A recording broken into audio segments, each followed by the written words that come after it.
asalaamu calaykum waraxmatullaahi tacaala wabarakaatu. daawada kusoo dhowow hindisatube. anna waxaan ahay jimcale hindise. muuqaalkeenna maanta waxaynu kusoo qaadan doonaa 5 arrimood oo ay ku kala duwan yihiin ragga iyo dumarku. daawasho wacan.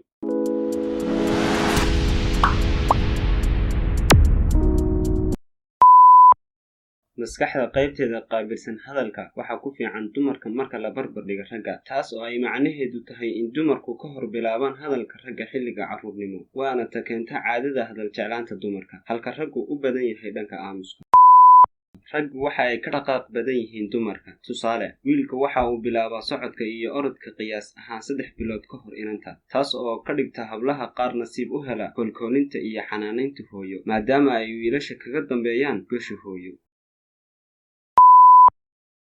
fikirka xeesha dheer iyo awoodista in dhacdooyinka laysla doonto la iskuna xidho dumarka ayaa ragga kaga horreeya. taas awgeedna in badan ayaad arkaysaa xilliga yaraanta iyo ciyaarta carruurnimo inaad aragta hablaha oo iska dhigaya hooyo. taasna waxay ku tusinaysaa ka fikirka mustaqbalka hooyonimo, halka raggu in badan ku mashquulaan ciyaaraha maalinlaha ah sida ciyaarista kubadda.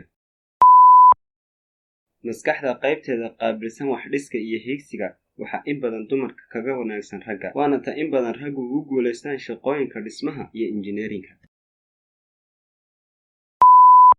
diraasad cilmi baadhiseed ayaa lagu ogaaday in dumarku ragga kaga duwan yihiin dhanka maqalka, islamarkaasna maskaxdoodu leedahay awood dheeraad ah oo dhanka maqalka ah. intaasi ayaynu kusoo afmeerinaa muuqaalkeena maanta. fadlan haddii aad ka mid noqon asxaabta aanu bartan ku baahunay, fadlan nagu soo biir adiga oo taabanaya calaamada subscribe, jiliskana furanaya si uu kuusoo gaadho muuqaal walba waanu soo gelino.